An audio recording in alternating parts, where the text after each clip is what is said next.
Semuanya siap diberkati dengan firman Tuhan hari ini. Haleluya. Saudaraku, firman Tuhan yang akan saya bagikan hari ini judulnya adalah langit tembaga versus langit terbuka. Di bagian pertama dari seri khotbah ini kita sudah belajar ya sekelumit tentang langit tembaga. Tetapi mari kita lihat hari ini lebih dalam dan menyeluruh. Sungguh-sungguh kita bisa mengalami kuasa Allah dalam hidup kita. Kita baca Ulangan 28 ayatnya yang ke-23. Buat saudara yang tidak familiar dengan istilah langit tembaga dan mungkin berpikir apa artinya ya. Mari saya bacakan buat saudara, ini kata firman Tuhan. Juga langit yang di atas kepalamu akan menjadi tembaga dan tanah yang di bawah pun menjadi besi. Nah, kalau Anda masih ingat minggu lalu khotbahnya secara lebih mendetil kita belajar tentang yang namanya tanah besi. Hari ini kita akan belajar fokusnya tentang langit tembaga. Apa yang terjadi ketika seseorang hidup di bawah langit tembaga? Kita buka di dalam Hagai 1 ayat 10 sampai ayat yang ke-11. Itulah sebabnya langit menahan embunnya. Kenapa kok ditulis menahan? Karena ketutup. Itu yang disebut langit tembaga. Harusnya kalau nggak ada tembaga itu, embun itu datang. Bisa menyegarkan, bisa membasahi. Harusnya kalau langitnya nggak tertutup, ada hujan yang turun. Tapi karena ketutup, ditulis di sini, langit menahan embunnya. Coba Anda lihat itu. Dan bumi menahan hasilnya, ayat yang ke-11. Dan aku memanggil kekeringan datang ke atas negeri. Karena nggak ada embun. Karena nggak ada hujan. Yang terjadi kering kerontang. Banyak orang dalam keadaan kering kerontang. Secara spiritual, secara kehidupan rohaninya, secara imannya, sukacitanya, secara pekerjaannya, keuangannya. Kering kerontang. Lihat ini. Kekeringan datang ke atas negeri, ke atas gunung-gunung, ke atas gandum, ke atas anggur, ke atas minyak, ke atas segala yang dihasilkan tanah, ke atas manusia dan hewan, dan ke atas segala hasil usaha. Berapa banyak orang yang hidupnya semuanya kayaknya kering semuanya. Dalam pekerjaannya kering kerontang, di dalam secara emosionalnya kering kerontang. Ngerjain apa-apa ini gagal, itu gagal. Semuanya kayaknya kering semuanya, ditulis di dalam itu. Tanpa sadar, kita hidup di bawah dimensi langit tembaga. Nah, beda sekali.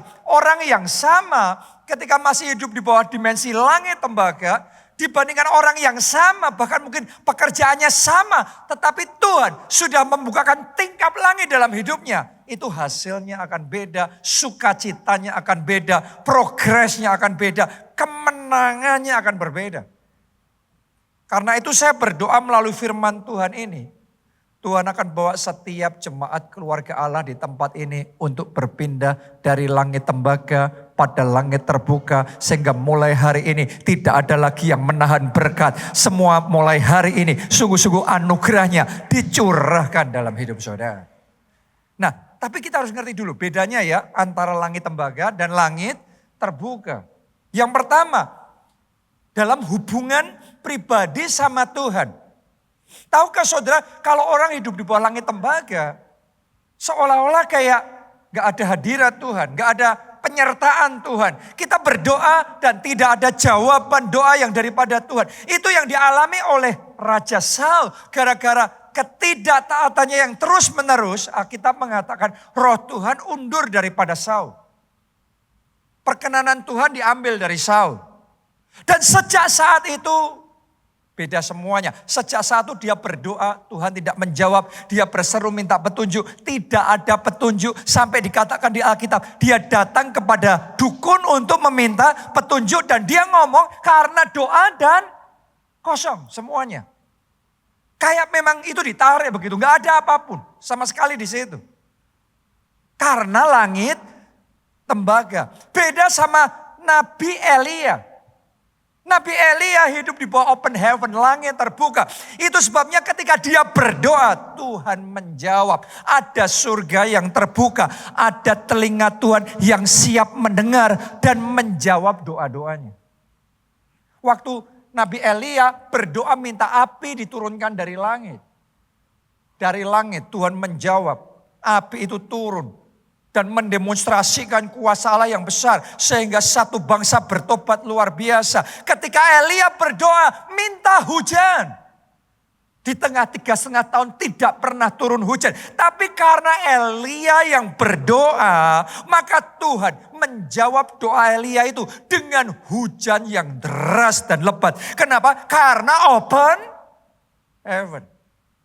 Saya berdoa mulai hari ini dalam kehidupan rohani kita masing-masing. Langit dibukakan sehingga mulai hari ini setiap doa yang engkau naikkan di hadapan tata surga. Ada telinga Tuhan yang mau mendengar. Telinga Tuhan yang siap menjawab dan menurunkan hujannya yang deras di dalam hidup. Saudara katakan amin. Dan tepuk tangannya yang paling meriah buat Tuhan kita.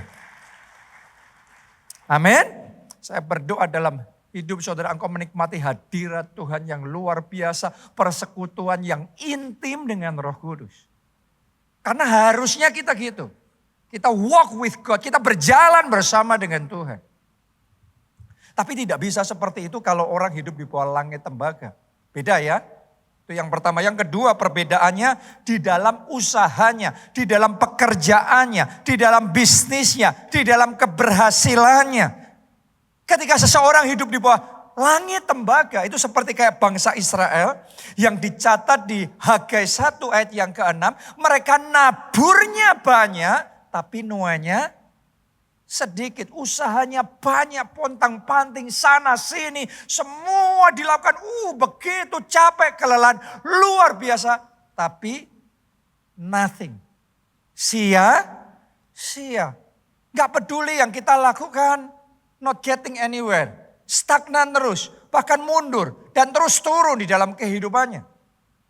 Hari ini saya berdoa babak baru dimulai di dalam kehidupan saudara. Mulai hari ini langit dibukakan di atas hidup saudara. Itu yang dialami oleh Yusuf. Yusuf di Mesir.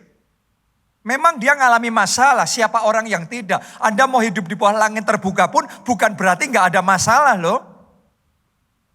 Semua orang selama kita masih hidup di dunia ini, siapapun kita, masalah selalu ada. Tetapi di dalam masalah kita tidak ditinggalkan. Tetap ada penyertaan Tuhan, tetap ada pemeliharaan Tuhan yang sempurna. Tetap ada berkat Tuhan yang mencukupkan dan bahkan melimpahkan segala sesuatunya. Dan itu yang dialami oleh Yusuf. Dia di Mesir, dia lagi ngalami tantangan, dia di titik terendah dalam kehidupannya. Tetapi tidak diragukan, ada favor Tuhan dalam kehidupannya. Di rumah Potifar dia jadi budak, tetapi tidak lama dia diangkat jadi orang kepercayaan. Kemudian difitnah, dia dijebloskan ke penjara. Tapi tidak ditinggalkan oleh Tuhan. Tangan Tuhan menjadikan segala sesuatu yang diperbuat Yusuf berhasil. Di situ dia diangkat juga jadi wakil kepala penjara. Setelah itu gak lama dipromosikan jadi Perdana Menteri. Dan di situ berkat kelimpahan dicurahkan besar-besaran. Yusuf diberkati jadi berkat sehingga banyak bangsa dipelihara melalui kehidupan Yusuf. Saya berdoa yang demikian akan terjadi di dalam kehidupan saudara mulai hari ini. Tangan saudara diberkati oleh Tuhan sehingga yang engkau lakukan dijadikan Tuhan berhasil. Berhasillah hidup saudara. Tahun ini kemajuannya double porsi. Tahun ini kemenangannya double porsi. Tahun ini progresnya double porsi. Tahun ini income-mu double porsi. Tahun ini pertumbuhanmu double porsi. Tahun ini ekspansimu double porsi. Karena this is the year of double favor. Jadi terima itu dengan iman. This is the time. Ini waktunya kita bisa mengalami hal itu. Tapi kalau kita hidup di bawah langit terbuka. Yang ketiga ya, perbedaannya langit tembaga dan langit terbuka itu di emotional well-being-nya kita. Di stabilitas, di kesehatan emosional kita. Orang hidup di bawah langit tembaga isinya cuma moodnya bad mood terus. tertekan terus. Isinya cemas, frustrasi, ketakutan, kekhawatiran. Kayak bangsa Israel yang di tengah perjalanan di padang gurun menuju tanah perjanjian. Isinya komplain terus, bersungut-sungut, terus ngomong yang gak baik terus. No, saya berdoa saudara hati-hati dengan yang engkau katakan tahun 2025 ini. Berulang kali Tuhan tuh mengingatkan saya dari akhir tahun sampai dengan bulan Februari ini Tuhan terus ngomong hal yang sama saya. Di tahun ini ya, Tuhan perlihatkan apa yang akan terjadi. Tapi yang saya tangkap saudaraku, berjalan melalui air, kita tidak akan dihanyutkan. Berjalan melalui api, kita tidak akan dihanguskan. Memang tahun ini ada masalah, ada tantangan, ada rintangan. Tapi kuatkan hati saudara, teguhkan hati saudara. Saya tahu sebagian dari kita sedang menghadapi peperangan yang sengit dalam hidup saudara. Saudara jangan menyerah, saudara jangan putus asa, saudara jangan menjadi lemah hati. Hari ini kuatkan hati saudara, teguhkan hati saudara. Maju berperang bersama dengan Tuhan. Tuhan akan menyertai saudara, Tuhan tidak akan meninggalkan saudara. Dan Tuhan akan memberi kemenangan. Amin. Karena itu di dalam menghadapi segala sesuatu, masalahnya ada, persoalannya ada. Tetapi damai sejahtera Tuhan tetap bertahta di dalam hati kita. Orang lain ngadepin yang Anda hadepin mungkin sudah gila. Mungkin sudah kayak layang-layang yang sudah menyerah, putus asa dalam hidupnya. Tapi karena Anda dekat Tuhan. Pemazmur berkata hanya dekat Allah saja, aku tenang. Ada ketenangan di dalam hati saudara. Ada damai sejahtera Allah yang melampaui segala akal. Ada sukacita surgawi yang entah gimana kerasa aja di hati. Ngalami kayak gitu tapi kok tetap oke ya. Tetap kuat ya. Tetap tangguh. Aku cakap menanggung segala perkara di dalam Dia yang memberi kekuatan kepadaku. Doa saya damai yang kayak gitu. Terimalah saat ini dalam nama Tuhan Yesus. Tepuk tangannya pula yang paling meriah buat Tuhan kita. That is open heaven. Itu langit terbuka. Yang keempat bedanya langit tembaga dengan langit terbuka. Ada dalam hal proteksi ilahi.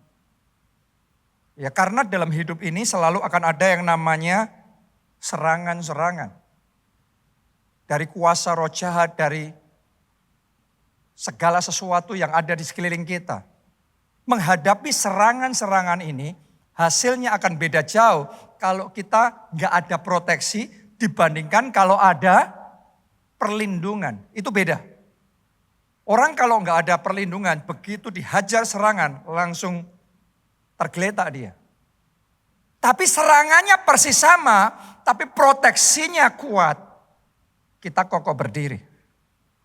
Dan proteksi yang paling kuat datangnya dari Tuhan. Kita amannya di dalam lindungan Tuhan. Karena itu ketika kita hidup di bawah open heaven, sadarilah proteksi ilahi dari Tuhan ada di dalam hidup saudara. Tangan Allah yang kuat itu yang memagari hidup saudara. Siapa di sini yang mau hidup di bawah open heaven, langit terbuka seperti itu? Pindah dari langit tembaga ke langit terbuka. Gimana caranya? Mari kita baca Ulangan 28 ayat 12 sampai 13. Saya bacakan. Tuhan akan membuka bagimu perbendaharaannya yang melimpah, yakni langit. Sampai di situ dulu.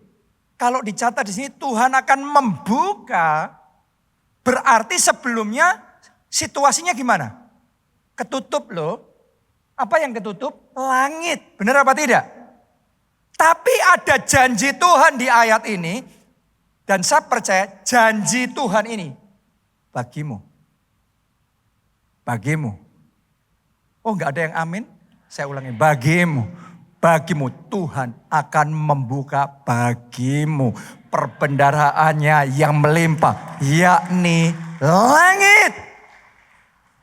Anda kalau baca Alkitab ini, baca firman Tuhan jangan cepat-cepat dan jangan menganggap itu kata-kata puitis. This is real. Tuhan sedang ngomong tentang the real thing. Tuhan akan membuka bagimu perbendaharaannya yang melimpah, yakni langit, untuk memberi hujan. Hujan bagi tanahmu pada masanya dan memberkati segala pekerjaanmu, bukan satu pekerjaanmu. Akan ada orang-orang di tempat ini, tahun ini segala pekerjaanmu diberkati oleh Tuhan. Ngelakuin ini jadi, ngelakuin proyek ini jadi lagi. Tender ini Anda menang lagi. Tahun ini akan ada pekerjaan-pekerjaan baru yang ditambahkan, yang Tuhan berikan kepada saudara. Dan yang mendatangkan lompatan besar. Terimalah sekarang dalam nama Tuhan Yesus. Tuhan akan memberkati segala pekerjaanmu sehingga engkau memberi pinjaman kepada banyak bangsa, tetapi engkau sendiri tidak meminta pinjaman. Tuhan akan mengangkat engkau menjadi kepala dan bukan menjadi ekor. Engkau akan tetap naik dan tidak turun, bukan turun, apabila engkau mendengarkan perintah Tuhan Allahmu yang kusampaikan kepadamu pada hari ini, kau lakukan dengan setia. Aku terima sekarang janji Tuhan ini terjadi. Amin. Coba Anda renungkan ayat ini. Ada beberapa kata kunci di sana. Tuhan membuka, itu kata kunci membuka. Perbendaharaan, langit, hujan, melimpah, memberkati.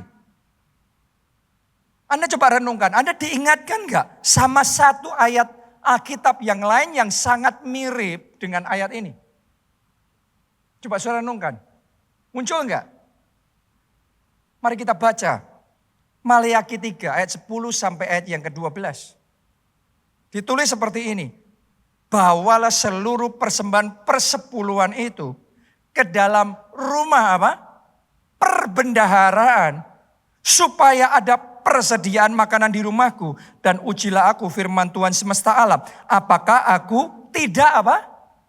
Membukakan bagimu tingkap-tingkap langit. Ini bicaranya sama nih ayat ini.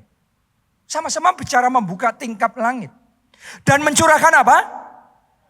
Berkat, hujan berkat kepadamu. Sampai berkelimpahan aku akan menghardik bagimu belalang belahap, supaya jangan dihabisinya hasil tanahmu, dan supaya jangan pohon anggur di padang tidak berbuah bagimu, firman Tuhan semesta alam. Maka segala bangsa akan menyebut kamu berbahagia, sebab kamu ini akan menjadi negeri kesukaan, firman Tuhan semesta alam.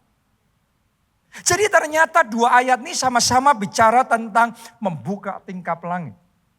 Perbendaharaannya yang melimpah, menurunkan hujan, memberkati segala pekerjaanmu sampai melimpah.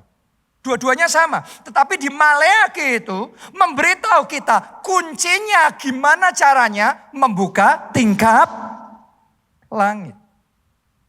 Apa yang dikatakan di Maleakhi tadi?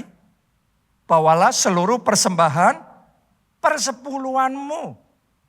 Saudaraku, ternyata persepuluhan adalah kunci yang ditetapkan oleh Tuhan sendiri. Diurapi oleh Tuhan sendiri, yang diberikan kepada kita supaya kita bisa membuka tingkap langit tersebut. Anda harus tahu, Maleakhi ini yang kita baca tadi adalah ayat yang paling banyak dipersekusi, paling banyak diserang habis-habisan, dilecehkan, dihina, bahkan oleh para pendeta. Oke, ini satu ayat ini mengalahkan semua ayat-ayat yang lain. Saya mau ngomong begini sama saudara. Kalau ayat ini kosong, rumah itu kalau kosong, gak ada apa-apanya. Ngapain pencuri datang, berusaha masuk, menyerang dan mau ngambil sesuatu dari situ?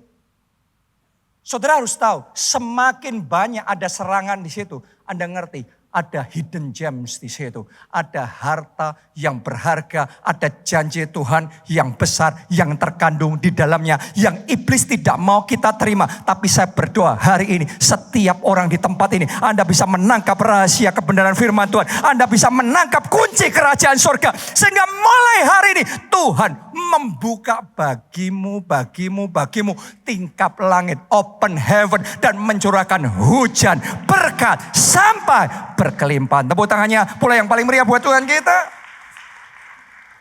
Artinya persepuluhan itu bukan beban, persepuluhan itu berkat. Persepuluhan itu bukan Tuhan yang butuh kita ngasih, kita yang butuh Tuhan. Karena ini adalah kunci yang Tuhan berikan kepada kita untuk membuka tingkap langit. Oke, itu sebabnya hari ini saya mau membagikan kepada kita semua kuasa di dalam persepuluhan. Nomor 1, tadi kita sudah bahas.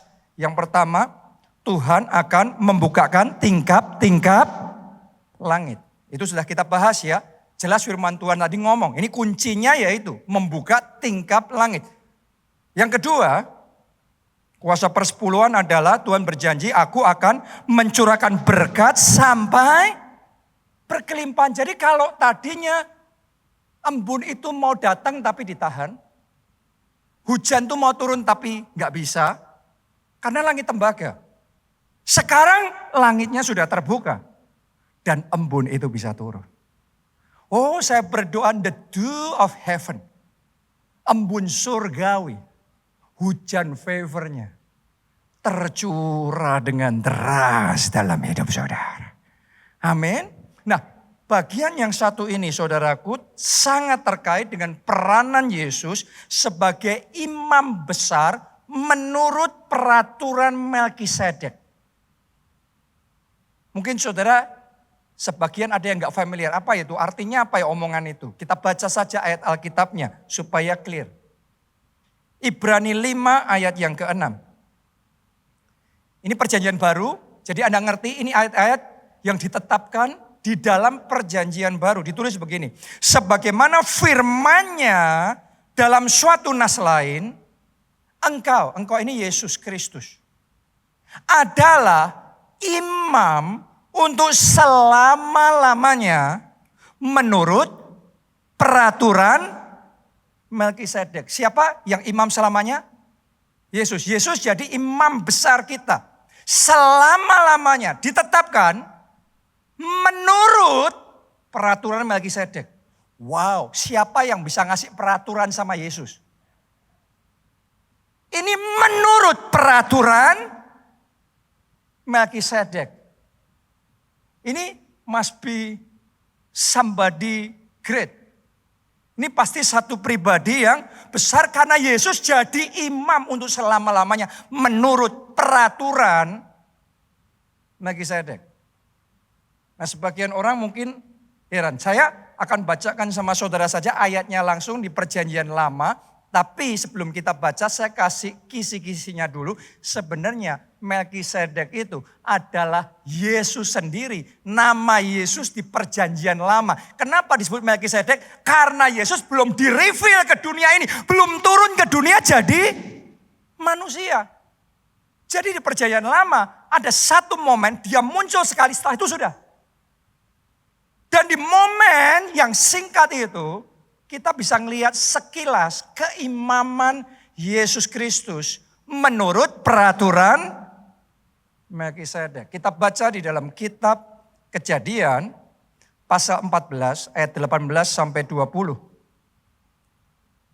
Melkisedek Raja Salem membawa apa itu di tangannya? Roti dan anggur. Anda ingat gak?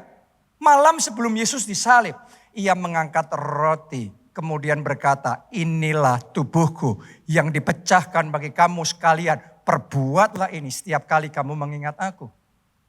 Kemudian ia mengangkat cawan yang berisi anggur. Dan berkata, inilah darahku, darah perjanjian baru. Perbuatlah ini setiap kali kamu mengingat aku. Kenapa? Karena itulah Yesus yang akan menyerahkan dirinya. Mati di kayu salib buat saudara dan saya. Tapi di perjanjian lama, waktu Melkisedek muncul, dia sudah menubuatkan profetik apa yang akan terjadi di depan nanti. Karena itu Melkisedek muncul membawa roti dan anggur. Ini bicara tentang tubuhnya dan darahnya yang akan diserahkan buat saudara dan saya. Mari lanjutkan. Ia seorang imam Allah yang maha tinggi. Ayat 19, coba ditulis, Anda perhatikan. Lalu ia memberkati Abram. Gak main-main saudaraku. Anda kalau pergi ke Israel, tanya orang Yahudi di sana, siapa tokoh terbesarnya mereka? Mereka ngomong Abraham dan Musa. Oke, dan Alkitab sudah ngomong begini. Yang lebih besar itu yang memberkati yang lebih kecil. Siapa dia yang bisa memberkati Abraham? Kok tiba-tiba ada yang tidak terdengar nama Melkisedek bisa memberkati Abraham. Dan Abraham kenal itu. Abraham langsung submit dia. Ngerti levelnya beda. Melkisedek memberkati Abraham. Makanya di Perjanjian Baru Yesus pernah ngomong. Sebelum Abraham ada, aku ada. Anda tahu itu. Di Perjanjian Baru Yesus pernah ngomong. Kenapa? Karena memang di Perjanjian Lama pun Melkisedek memberkati Abraham. Katanya diberkatilah kiranya Abraham oleh Allah yang maha tinggi, pencipta langit dan bumi. Dan terpujilah Allah yang maha tinggi yang telah menyerahkan musuhmu ke dalam tanganmu. Kalimat terakhir bolehkah kita baca bersama-sama? Semuanya ya, yang keras 1, 2, 3. Lalu Abraham memberikan kepadanya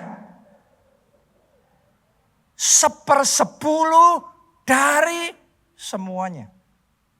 Abraham persepuluhan pada Melkisedek. Inilah keimaman Melkisedek. Dalam kisah yang kita baca ini, 2 hal terjadi. Melkisedek memberkati Abraham, dan yang kedua, Abraham mengembalikan 1/10 dari semuanya. Ini order, ini adalah peraturan, ketetapan, prinsip rohani, keimaman Melkisedek. Dan di kitab Ibrani, di perjanjian baru tadi, ditetapkan, sekali lagi ditegaskan, bahwa Yesus menjadi imam untuk selama-lamanya menurut peraturan Melkisedek. Itu sebabnya saya berdoa yang terjadi hari ini, setiap kita jemaat keluarga Allah, seperti sekian ribu tahun yang lalu, Abraham diberkati Melkisedek. Hari ini tangan Tuhan memberkati hidup saudara, diberkati keluarga saudara, diberkati pekerjaan saudara, diberkati keuangan saudara, diberkati masa depan saudara. Katakan amin, tepuk tangannya yang paling meriah buat Tuhan yang memberkati kita. 2 hal yang terjadi dalam keimanan Melkisedek. Melkisedek memberkati Abraham, Abraham membawa persepuluhan dari semua. Itu yang dilakukan di perjanjian baru yang diteguhkan keimaman Yesus Kristus sampai selama-lamanya menurut peraturan Melkisedek. Jadi ada peraturannya, ada ketetapannya. Persepuluhan itu enggak sembarangan ya. Sebagian orang menilai persepuluhan, oh kalau kayak gitu berarti Abraham nyogok Yesus dong. No. Kapan kita bisa menyogok Tuhan? Kapan kita bisa membeli berkat Tuhan? Sebagian orang ngomong persepuluhan itu transaksional dong. Itu sangat konyol sekali. Kapan manusia bisa nyogok dan membeli Tuhan? Sama pejabat tinggi negara saja, kalau Anda ketemu yang memang benar-benar menjadi pejabat untuk mengabdi dengan penuh dedikasi, Anda siapin duit segepok di meja, itu ditolak. Saya mau ngomong sama saudara, Tuhan kita penuh integritas, Dia Allah yang kudus, dan Dia tidak hidup dari uang sogokan kita. Dia Allah yang berkuasa, dengan berfirman Dia membuat yang tidak ada menjadi ada. Dia Allah yang berkuasa untuk melakukan segala perkara. Tetapi di dalam bekerja di dunia ini, Dia menetapkan prinsip-prinsip rohani. Ada peraturan-peraturan yang ditetapkan. Dan ketika kita mengikuti peraturan dan prinsip itu, kita akan menikmati janji-janjinya yang luar biasa. Makanya ketika kita mengikuti peraturan menurut Melkisedek ini. Kita seperti Abraham membawa 1/10 dari semuanya itu. Anda jangan heran kalau tangannya akan terulur dan memberkati hidup saudara. Itu peraturannya Tuhan. Jadi persepuluhan itu bukan sekedar urusan uang. Persepuluhan adalah ketaatan kita yang akan mengaktifkan kuasa Allah. Persepuluhan itu bukan semata-mata memberi. Tapi persepuluhan itu membuka tingkap langit yang mendatangkan embun surga. Dan hujan favor itu tercurah dalam hidup kita. Banyak orang ngasal. Dan di keluarga kami sempat belajar dengan pahit dalam hal ini. Kenapa? Karena pada zaman itu pertama kali Pak Obaja dipanggil jadi pendeta. Tuhan suruh untuk beli satu gedung bioskop, dirubah jadi gedung gereja. Semuanya dikerahkan. Semuanya. Dan karena nggak cukup dananya, dan pada waktu itu masih lack of knowledge, kurangnya pengetahuan firman, akhirnya nekat ambil hutang bank. Oke, tapi sementara waktu berjalan berat. Kenapa? Karena boleh dikatakan hampir semua jemaat kita di Solo pada waktu itu memang benar-benar dari kelas bawah yang boleh dikatakan impossible untuk bisa membayar. Jadi hutang itu sudah macet. Bukan hanya nggak bisa bayar pokok, bunganya nggak bisa, sudah nggak ada harapan dan terancam akan disita oleh bank. Padahal pada waktu itu Pak Obaja satu-satunya di keluarga besar yang adalah Kristen. Satu-satunya yang ikut Yesus dan jadi pendeta lagi. Bayangin kalau cuma satu-satunya, tapi dia satu-satunya yang secara finansial kolaps. Itu di hati nggak gampang dan Pak Obaja berseru-seru, Tuhan, tolong Tuhan. Tolong Tuhan, turut campur Tuhan. Tiba-tiba Tuhan bicara sesuatu. Ini terjadi karena kamu tidak mengembalikan persepuluhan. Pak Obaja kaget dan protes, berontak hati. Kenapa? Tuhan, jangankan 10%, 100% pun sudah dikasih semuanya. Tapi ternyata saudaraku, buat Tuhan gak kayak gitu. Tuhan ngomong, kamu pisahin yang 10%, kembalikan sebagai persepuluhan. Selebihnya itu persembahan khusus. Jadi jangan ngasal. Sama-sama ngasih, tapi posnya beda. Persepuluhan adalah persepuluhan. Alkitab gak ngomong ngasal. No, Alkitab ngomong persembahan sukarela beda. Alkitab ngomong tentang menabur beda. Tapi Alkitab juga ngomong tentang persepuluhan beda. Buat kita kan sama-sama ditransfer ke rekening gereja kan. Dipakai untuk pekerjaan Tuhan. Tapi buat Tuhan beda. Waktu itu karena awalnya gak ngerti tetapi Tuhan ngomong kayak gitu. Pak Obaja belajar taat. Sama-sama ngasihnya sama, masih angkanya sama. Tapi dipisahin sekarang. Persepuluhan sendiri di luar itu baru persembahan khusus. Saudara tahu nggak? Ini benar-benar kalau Tuhan yang kerja itu kayak itu akan melampaui semua nalar manusia. Pak Obaja tuh nggak cerita sama satu orang pun tentang situasi terdesak. Berserunya cuma sama Tuhan. Dan Tuhan bicara, Pak Obaja taat. Saudara tahu nggak? Sejak satu nggak tahu dari mana itu tidak bisa dijelaskan.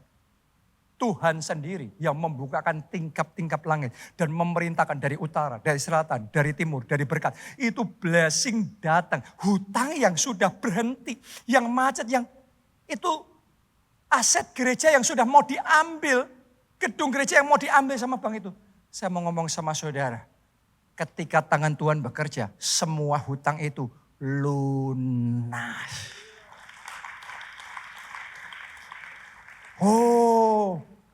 Tingkap langit terbuka dan berkat dicurahkan sampai berkelimpah.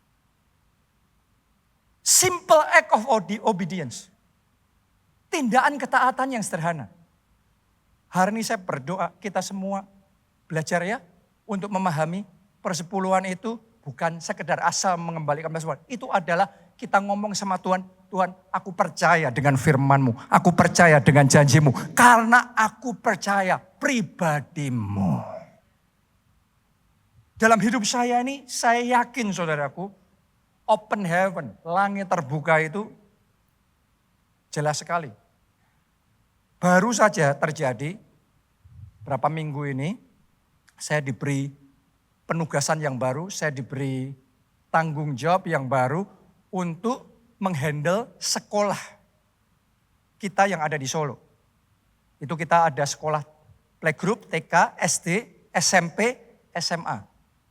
Nah cuma ketika itu ditugaskan ke saya, buat saya rada gak mudah, berat sekali. Kenapa? Karena situasinya terjepit. Di satu sisi ketika saya berpikir ini perlu diperpanjang dulu sewanya. Karena sewanya sudah mau habis. Tapi yang jadi masalah, uang sewanya dinaikkan 300%. Itu sudah boleh dikatakan kita skakmat, gak ada jalan sekolah untuk membayar tingkat kenaikan 300%, gak main-main. Oke. Di sisi yang lain, perencanaannya, ini opsi yang kedua, kita akan cepat-cepat membangun sekolah, gedung yang baru di KA City, di tanah yang Tuhan sudah sediakan itu. Tapi kita hitung, kita perkirakan biayanya 40 miliar dan harus selesai 2 tahun. Dan ini enggak mudah karena 40 miliar 2 tahun itu cuma sekolah. Belum urusan semua begitu banyak yang lain. Ini cuma satu aja. Jadi buat kita, aduh ini gimana ini.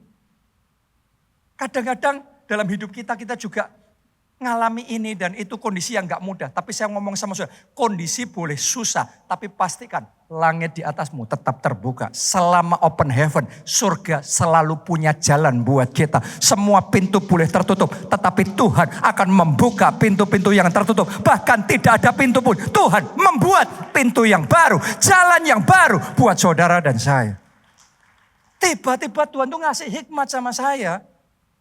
Tuhan ngomong, integrasikan sekolah sama gereja. Tuhan kasih pengertian. Loh, sekolah sama gereja kan banyak kesamaannya.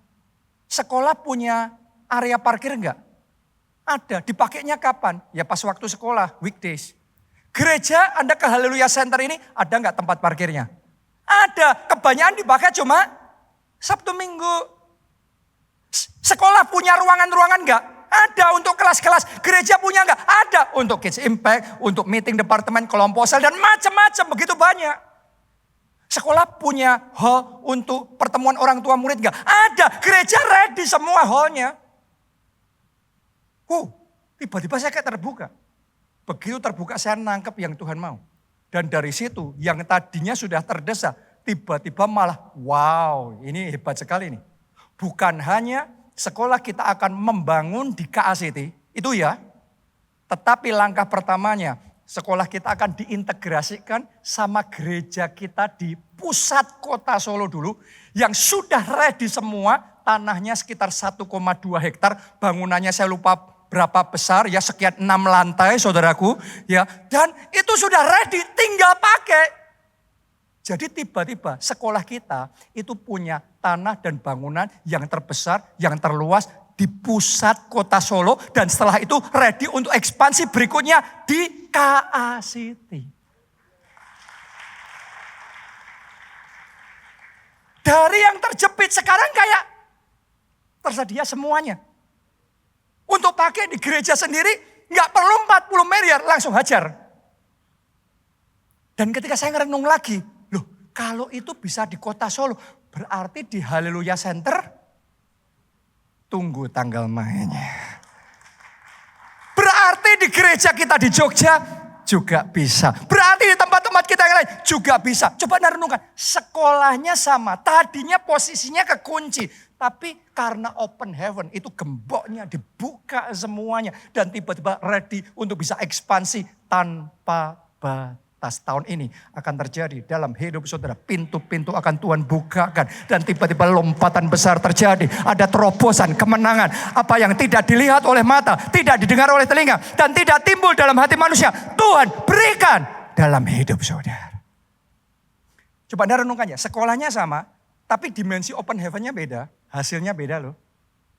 Anda ngurusin pekerjaanmu yang sama, bisnismu yang sama, karirmu yang sama, semuanya yang sama. Tapi kalau open heaven, itu benar-benar kayak out of the box, itu benar-benar 5 tambah 2 bukan 7, 5 tambah 2. Tuhan bisa bekerja ini itu. Cukup memberi makan 5.000 orang. Masih sisa 12 bakul. Itu open heaven saudaraku.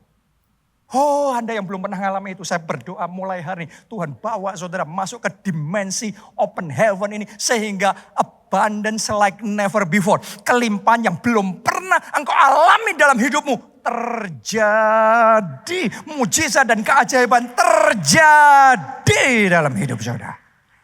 Amin. Yang kayak gitu kita harus minta dimensi open heaven itu. Diaktifkan dalam hidup kita. Yang ketiga, kuasa persepuluhan, janji Tuhan, aku akan menghardik bagimu belalang pelahap supaya jangan dihabisinya hasil tanahmu dan supaya jangan pohon anggur di padang tidak berbuah bagimu. Ini bicara tentang serangan-serangan rohani dan Alkitab ngomong bahasanya firman Tuhan itu adalah belalang pelahap. Sekali lagi saya ajak saudara ya, jangan nganggap ini puitis. Tapi ini Tuhan yang punya surga dan bumi itu Tuhan yang maha tahu. Tuhan ngerti ini belalang. Dia nggak pakai nama binatang yang lain. Yang nama yang dipakai firman Tuhan belalang pelahap. Yang memang kerjaannya itu melahap. Melahap panen, melahap hasil. Sehingga tidak tersisa. Ketika belalang pelahap ini bekerja dalam kehidupan seseorang. Jangan heran tiba-tiba Anda akan melihat. Salary-nya, penghasilannya dilahap habis. Setelah itu saving-nya, uang cadangannya, depositonya ikut kelahap juga. Ayo berapa banyak yang sempat ngalami. Asetnya, rumahnya kelahap juga.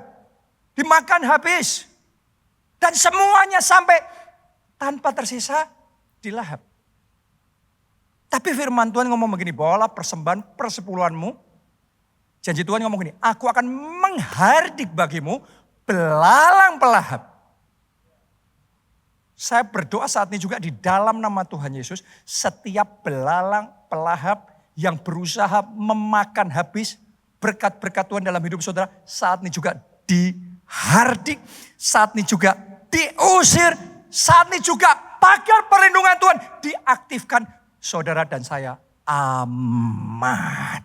Aset-aset saudara aman. Keluarga saudara aman. Keuangan saudara aman. Masa depan saudara aman. Tepuk tangannya yang paling meriah buat yang keempat. Amin.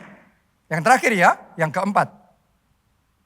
Yang keempat, janji Tuhan, maka segala bangsa akan menyebut kamu berbahagia sebab kamu ini akan menjadi negeri kesukaan.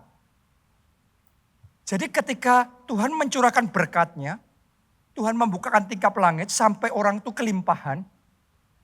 Ternyata yang Tuhan mau ini nanti, endingnya. Orang akan melihat saudara bahagia. Saya berdoa keluargamu melihat engkau bahagia. Dan jadi negeri kesukaan. Ketika Anda diberkati oleh Tuhan, maka orang-orang di sekeliling saudara akan bertanya apa rahasianya. Dan ketika itu tiba, saya berdoa lidah saudara diurapi oleh Tuhan. Sehingga perkataan saudara bukan memegahkan dirimu sendiri. Tetapi perkataan saudara membesarkan Tuhan. Menyaksikan bahwa aku bisa karena Tuhan. Semua yang aku lakukan, semuanya datang daripada Tuhan. Jadi yang namanya persepuluhan mendatangkan berkat sampai berkelimpahan itu bukan sekedar tentang berkat pribadi. Bukan supaya kita kelihatan, wah pokok punya semuanya, wah gaya. No, bukan kayak gitu. Tapi dalam persepuluhan ada misi yang daripada Tuhan. Sehingga kita punya hidup yang bisa jadi saksi Kristus. Sehingga melalui hidup kita banyak orang diselamatkan. Keluarga kami ngalami. Pertama kali Pak Obaja dipanggil oleh Tuhan jadi dari pengusaha menjadi hamba Tuhan sepenuh waktu. Keluarga besarnya pada ngomong, kamu jadi pendeta, mau makan apa? Sekian tahun kemudian giliran saya menyerahkan hidup jadi pendeta sepenuh waktu. Keluarga saya juga ngomong, Jonathan, kamu mau jadi pendeta, mau makan apa? Berapa tahun kemudian istri saya, Pastor Nita, mau jadi pendeta sepenuh waktu juga. Saya masih ingat saudaraku, saya beberapa kali ikut pertemuan keluarganya mereka. Itu sengaja ngomong di depan saya. Tahu kalau suaminya Pastor Nita itu pendeta. Sengaja dikerasin ngomongnya. Jadi pendeta mau makan apa? Emangnya mau makan kursi gereja? Itu di pertemuan keluarga. Dan itu berapa kali diomongin kayak gitu. Kita dihina dan direndahkan begitu rupa. Tapi saya mau ngomong sama saudara. Walk with Jesus. Tetap jalan sama Yesus. Ketika kita jalan sama Yesus, janji firman Tuhan itu tergenapi. Aku akan membuka bagimu. Tuhan membukakan tingkap-tingkap langit. Tuhan curahkan berkatnya sampai berkelimpahan. Dan karena itu hidup kita mulai jadi kesaksian. Kita jadi berkat. Dan satu demi satu. Saya saksi sama saudara sekarang. Di keluarga kami. Satu demi satu. Tadinya Pak Obajat the only one. Satu-satunya yang percaya Yesus. Sekarang ini satu demi satu. Semakin banyak. Dan sangat banyak yang sudah bertobat, terima Yesus sebagai Tuhan dan Juru Selamat. Nama Tuhan dipermuliakan. Jadi persepuluhan itu bukan sekedar cuma urusan uang. No. Persepuluhan itu adalah dealing pribadi kita, covenant kita sama Tuhan. Persepuluhan itu adalah iman kita, bagaimana kita percaya sama firman Tuhan. Ya dan amin. Kita mengikuti keimaman Yesus Kristus menurut peraturan Melkisedek. Dan ketika kita percaya, kemuliaannya dinyatakan. Hatiku percaya. Mari semuanya pakai berdiri. Hatiku percaya.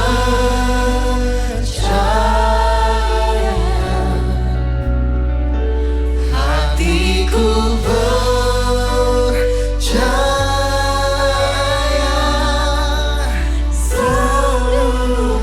Siapa percaya firman Tuhan? Mari semuanya angkat dua tangan saudara. Katakan. Hatiku percaya.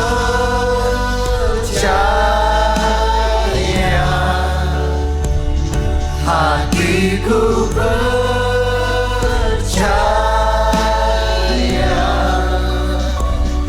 Hatiku percaya,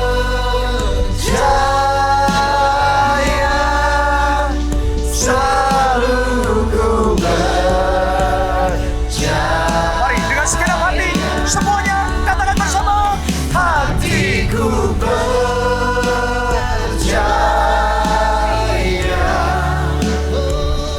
hatiku percaya.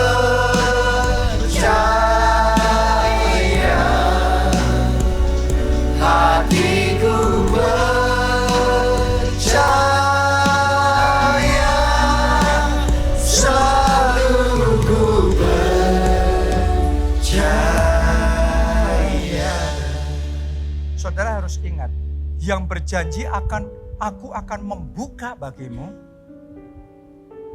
langit, perbendaharaannya yang melimpah itu. Tuhan sendiri yang memberikan janji itu. Saya mau ajak kita semua, ayo jadikan Tuhan sumber berkat di dalam kehidupan kita. Amin. Karena ketika Tuhan jadi sumber berkat kita, Tuhan yang akan membukakan tingkap-tingkap langit itu. Open heaven, langit terbuka. Itu sebabnya saya mau ajak saudara untuk terima Yesus sebagai Tuhan dan Juru Selamat. Maka engkau akan terima pengampunan dosa. Dihapuskan dosa itu.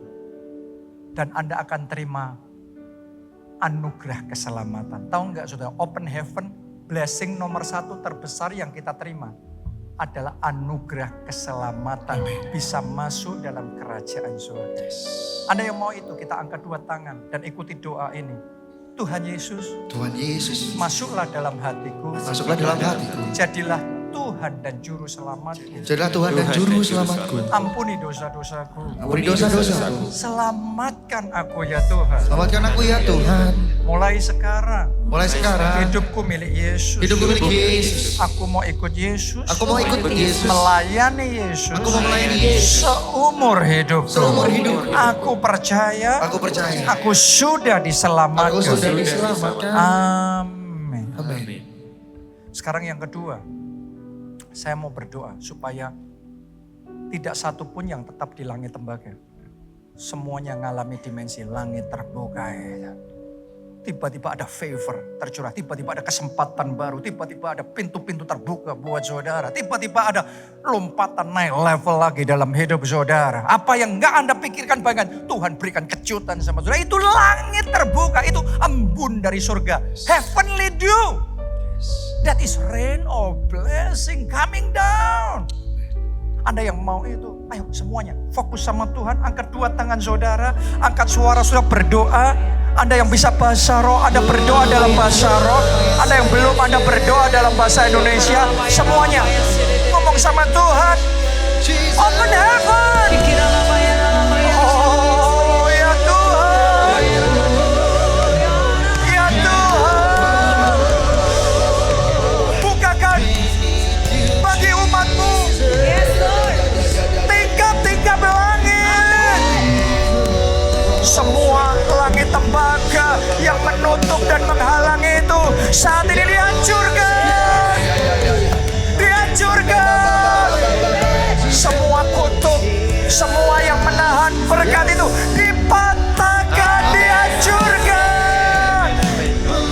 Semua belalang-belalang pelahap yang menghabisi berkat-berkat Tuhan dalam hidup kami, saat ini juga kami hardik. Kami usir keluar dari hidup kami, keluar dari keluarga kami, keluar in the name of Jesus. Dan saat ini aku berdoa, saudara ready? Anda terima ini? Rain of blessing, hujan berkat, hujan mujizat, hujan jawaban doa, hujan favor Tuhan tercurah.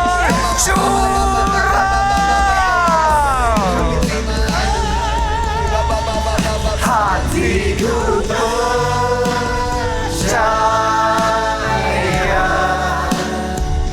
hatiku percaya,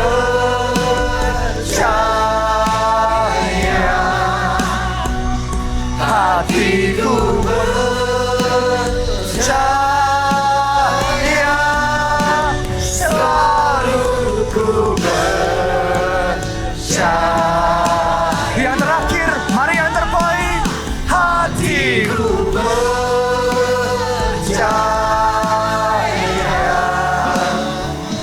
hatiku percaya,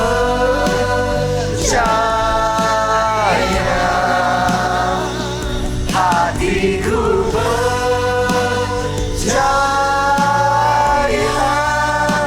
selalu ku percaya,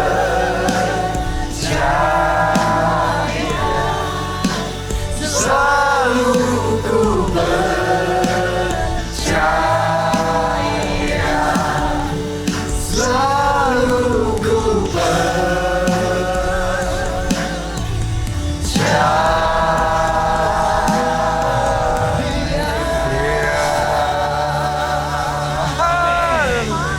Terima kasih.